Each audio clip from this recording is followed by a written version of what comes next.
This is the story of a man named Stanley. Stanley worked for a company in a big building where he was employee number 427. Employee number 427's job was simple. He sat at his desk in room 427 and he pushed buttons on a keyboard. Orders came to him through a monitor on his desk, telling him what buttons to push, how long to push them, and in what order. Yeah, old This is CRT. what employee 427 did every day of every month of every year. And although others might have considered it soul-rending, Stanley relished every moment that the orders came in, as though he had been made exactly for this job. And Stanley was happy. And then one day, something very peculiar happened. Something that would forever change Stanley. Something he would never quite forget. He had been at his desk for nearly an hour when he realized that not one single order had arrived on the monitor for him to follow. No one had showed up to give him instructions, call a meeting, or even say hi. Never in all his years at the company had this happened, this complete isolation. Something was very clearly wrong. Shocked, frozen solid, Stanley found himself unable to move for the longest time. But as he came to his wits and regained his senses, he got up from his desk and stepped out of his office. Alright, so this is a game where the narrator is supposed to be spicy as fuck, so if you just ignore the narrator for a while. Hello, since this is my first playthrough, I'm gonna go ahead and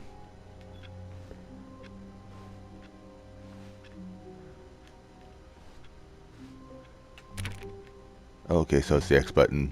Let's try doors.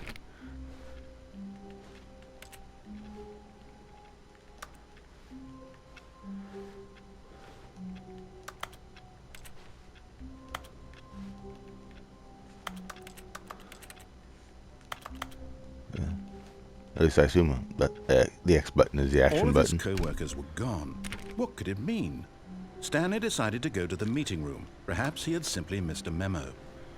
No matter how hard Stanley looked, he couldn't find a trace of his co-workers.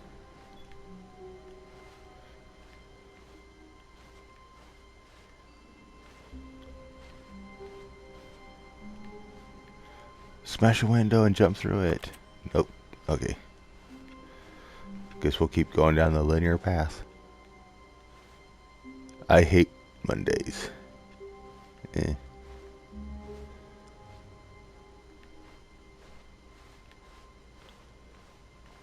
When Stanley came to a set of 2 open doors, he entered the door on his left. But what if I enter the door on the right? This was not the correct way to the meeting room, and Stanley knew it perfectly well. Perhaps he wanted to stop by the employee lounge first, just to admire it. No, I chose right just because the narrator said to choose left. Ah, yes, truly a room worth admiring. It had really been worth the detour after all, just to spend a few moments here in this immaculate, beautifully constructed room. Stanley simply stood here, drinking it all in.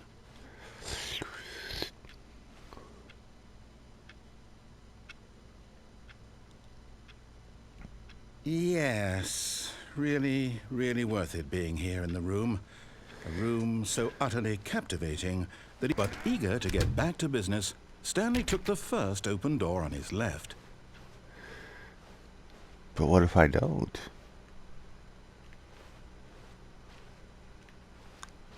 Stanley was so bad at following directions, it's incredible he wasn't fired years ago.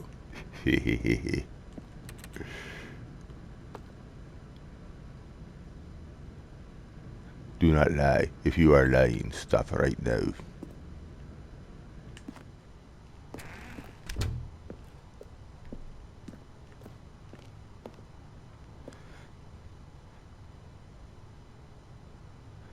Do not jump from cargo lift while motion will cause death.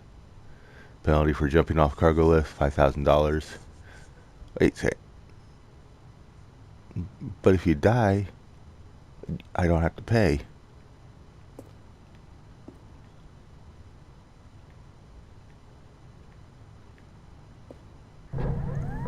Look, Stanley, I think perhaps we've gotten off on the wrong foot here. I'm not your enemy, really, I'm not. I realize that investing your trust in someone else can be difficult, but the fact is that the story has been about nothing but you all this time. There's someone you've been neglecting, Stanley. Someone you've forgotten about. Please, stop trying to make every decision by yourself. Now, I'm not asking for me, I'm asking for her. This is it, Stanley. There's your her. chance to redeem yourself, to put your work aside, to let her back into your life. She's been waiting.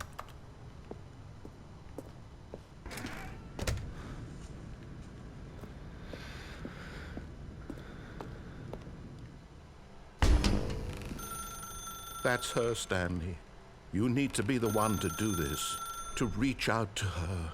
If you can truly place your faith in another... Oh, no, you can't... Did you just unplug the phone? Now, that wasn't supposed to be a choice. How did you do that? You actually chose incorrectly? I didn't even know that was possible. Let me double check. No, it's definitely here, clear as day. Stanley picks up the phone. He's taken to his apartment where he finds his wife, and the two pledge themselves to one another. Music comes in, fade to white, roll credits. Not picking up the phone is actually somehow an incorrect course of action. How is that even possible? None of these decisions were supposed to mean anything.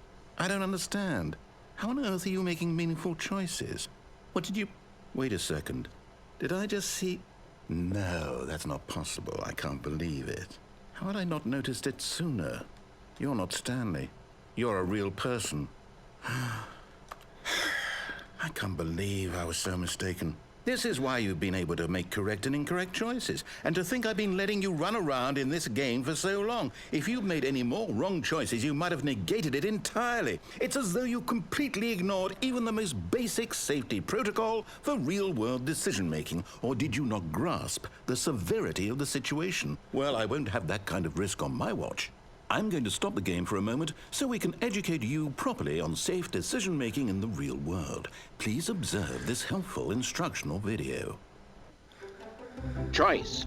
It's the best part of being a real person. But if used incorrectly, can also be the most dangerous. For example, in this scenario, a hypothetical real person named Rupert has a choice. He could invent a machine that eliminates food shortages across the world to make life better for all people. Or he could spend years of hard work forgetting how to read. Which choice would you make? Remember that unlike here, the real world makes sense, and at no time should you make a choice that does not conform to rational logic. If you find yourself speaking with a person who does not make sense, in all likelihood, that person is not real.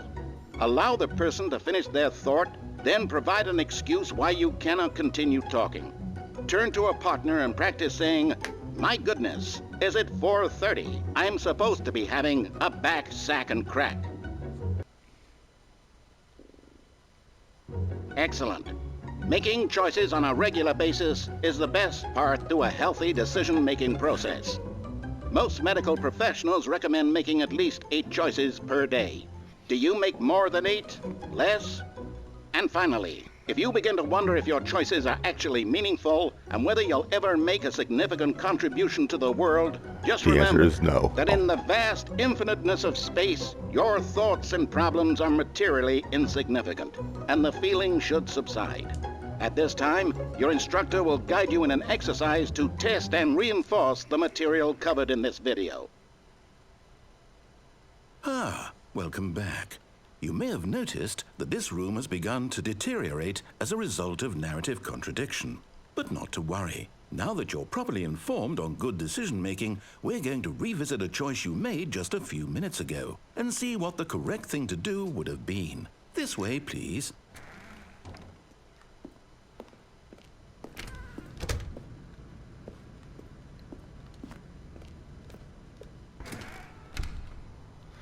So I gotta walk all the way back. Now that we know your choices are meaningful, we can't have you jumping off the platform and dying. Imagine the main character dying senselessly halfway through the story. Oh, damn it, I should have done that when I had the chance. We just need to get you home as soon as possible before the narrative contradiction gets any worse. Unfortunately, it seems this place is not well equipped to deal with reality.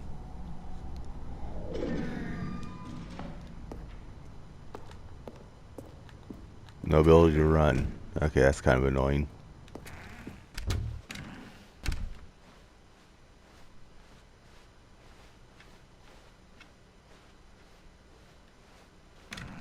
Almost there. You'll take the door on the left, back to the correct ending, the story will have resolution once again, and you'll be home free in the real world. Now remember, all you need to do is behave exactly as Stanley would. That means choosing responsibly and always putting the story first. I'm quite sure you'll be up to the task. Just follow my lead and you'll be fine. All right. When Stanley came to a set of 2 open doors, he entered the door on his left. Do I go to the right again? Do I go to the right?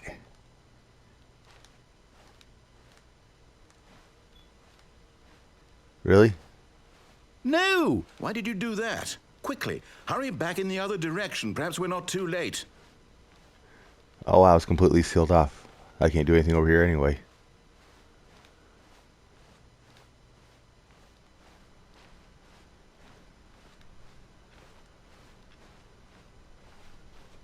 Oh, it's ruined. I can't believe, after everything we talked about, that my story, you've destroyed my work. Why? For what? What did you get out of that? What did you think was so special about seeing the game undone, left here like so much garbage? It's worthless now. And what am I supposed to do? Even if there were a way to continue, would it be worth it? To know that my story is now incorrect? How can I go back to that? I can't erase that knowledge. I'll have to live with it forever, reliving its impossibility forever. I couldn't live that way. Is it better to shut the game down entirely? To willingly destroy all of my work? I don't know. What's the answer? What do I do? What do I Okay. do? Oh, there's a crouch button. No, I have to. I have to shut the game down. I have There doesn't seem to be a jump button though. I have to.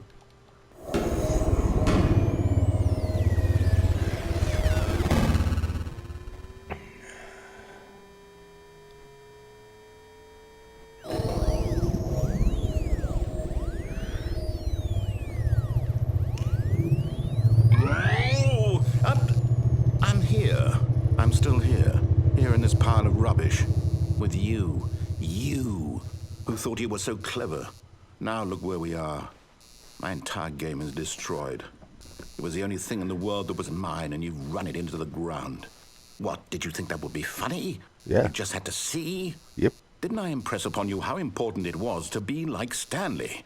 He actually knows how to do what I tell him to. He understands that if I say to do something, there's a damn good reason for it. That thought hadn't even occurred to you, had it? That there's a world outside of you? You're a child. Oh, my story. If you'd just gone through the door on the left, you would have seen it. There was a whole underground facility. You would have destroyed it and been victorious. It would have been so perfect. I worked so hard on it. I tried so hard to make... behave exactly as Stanley would. That means choosing responsibly and always putting the story first. I'm quite sure you'll be up to the task. Just follow my lead and you'll be fine. All right. When Stanley came to a set of 2 open doors, he entered the door on his left.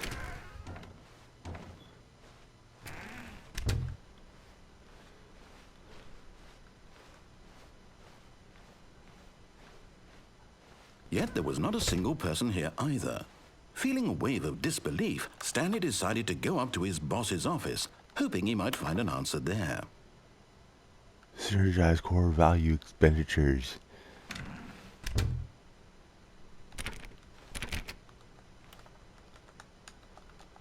Okay, so the only buttons so far that seem to actually do anything are the X and L1, L2. L1, L2. Coming to a staircase, Stanley walked upstairs to his boss's office.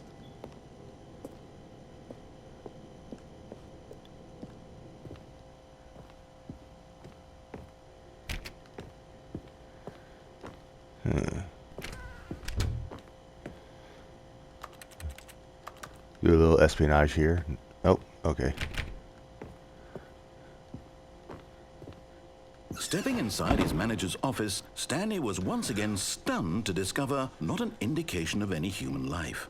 Shocked, unraveled, Stanley wondered in disbelief who orchestrated this, until he saw the door with a voice receiver These next ancient to it. computers. Surely behind this door lay all the answers to his questions.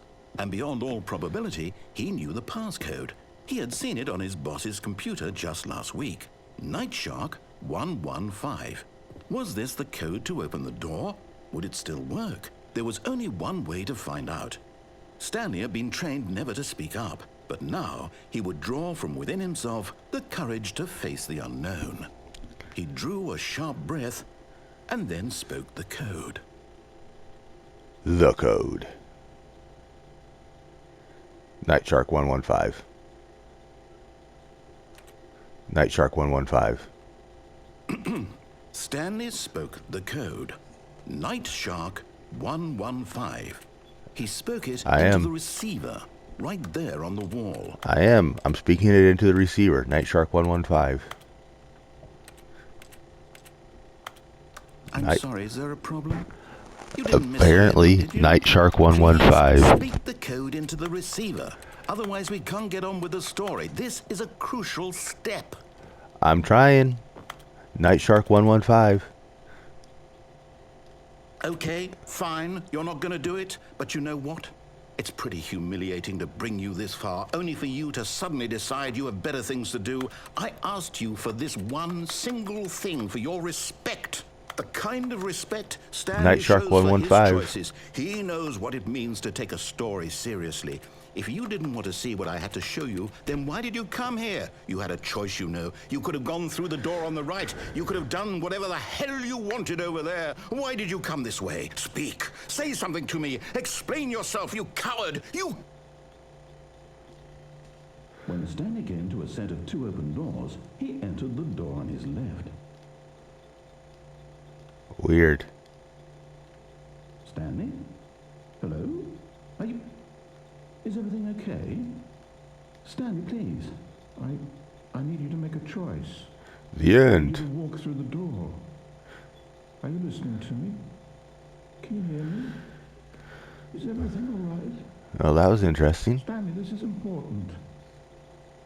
The story needs you. It needs you to make a decision. It cannot exist without you. Do you understand me? Whatever choice you make is just fine. They're both correct. You cannot be wrong here. We can work together. I'll accept whatever you do. I simply need you to take that step forward, please. Choose. Do something. Anything. This is more important than you can ever know. I need this. The story needs it. So, you hear me? Are you there? You listening to this? Stanley, are you there? Okay. It's okay, I can wait. You need time to decide. Time to make sure your choice is correct. That is the best choice.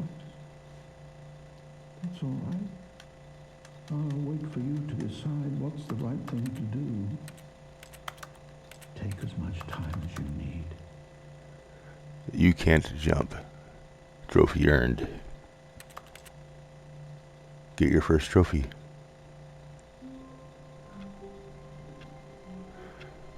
Alright, well, let's do it right this time. All of his co-workers were gone. What could it mean? Stanley decided to go to the meeting room. Perhaps he had simply missed a memo.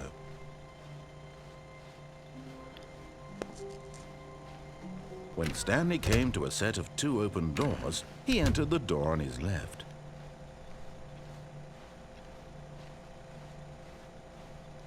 Yet there was not a single person here either. Feeling a wave of disbelief, Stanley decided to go up to his boss's office. Coming to a staircase, Stanley walked upstairs to his boss's office. Alright. I turn. This is a different Stepping into office. his manager's office, Stanley was once again stunned to discover not an indication of any human life. Shocked, unraveled, Stanley wondered in disbelief who orchestrated this. What dark secret was being held from him? What he could not have known was that the keypad behind the boss's desk guarded the terrible truth that his boss had been keeping from him. and so the boss had assigned it an extra secret PIN number, 2845. But of course, Stanley couldn't possibly have known this.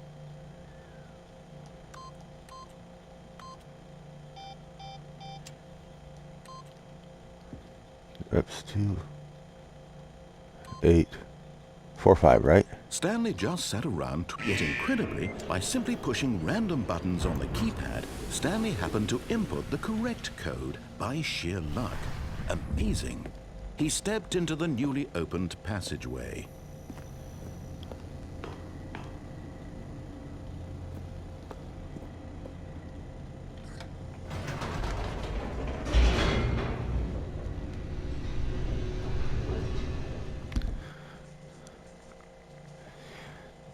Descending deeper into the building, God damn it, now guys. Stanley realized he felt a bit That song stuck in my head. It was a Come stirring so of emotion far. in his chest, as though he felt more free to think for In the himself, end, to it question doesn't the even nature of his matter. job.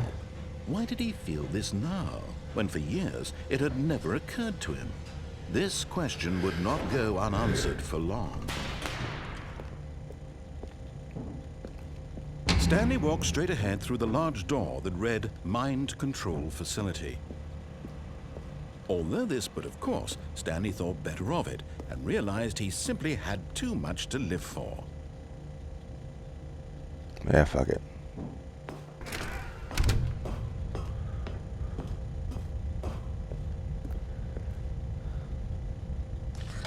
The lights rose on an enormous room packed with television screens. What horrible secret did this place hold? Stanley thought to himself. Did he have the strength to find out?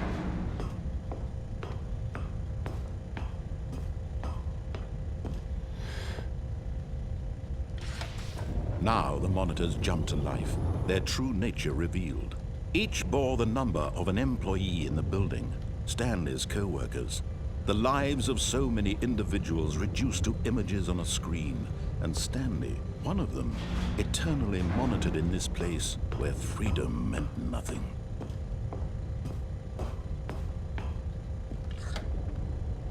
This mind control facility, it was too horrible to believe. It couldn't be true. Had Stanley really been under someone's control all this time? Was this the only reason he was happy with his boring job? That his emotions had been manipulated to accept it blindly? No, he refused to believe it. He couldn't accept it. His own life in someone else's control? Never! It was unthinkable. Wasn't it? Was it even possible? Had he truly spent his entire life utterly blind to the world?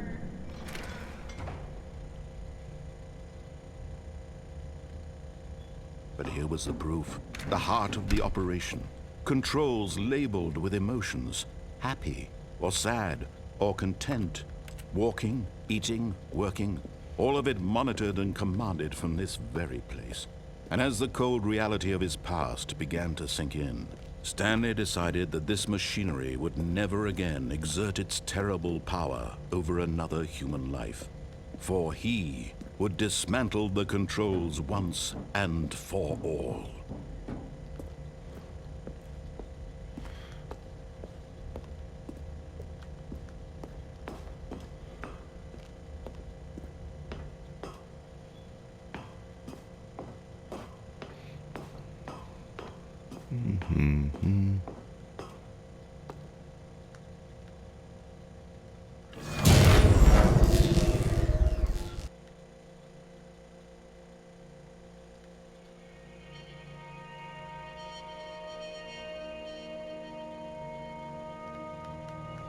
Blackness and a rising chill of uncertainty.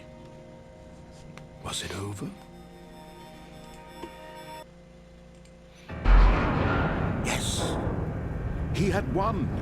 He had defeated the machine, unshackled himself from someone else's command. Freedom was mere moments away. And yet, even as the immense door slowly opened, Stanley reflected on how many puzzles still lay unsolved. Where had his co-workers gone? How had he been freed from the machine's grasp? What other mysteries did this strange building hold? But as sunlight streamed into the chamber, he realized none of this mattered to him, for it was not knowledge or even power that he had been seeking, but happiness. Perhaps his goal had not been to understand, but to let go. No longer would anyone tell him where to go, what to do, or how to feel. Whatever life he lives, it will be his. And that was all he needed to know. It was perhaps the only thing worth knowing. Stanley stepped through the open door.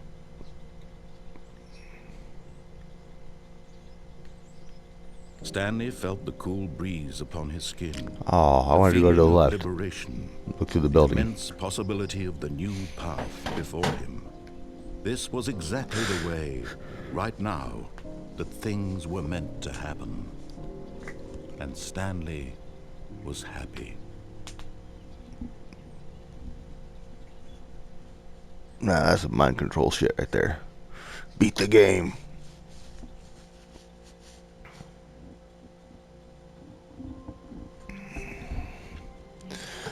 Alrighty. Well, that's been, I think, about a half hour, so we're gonna call that quits for here.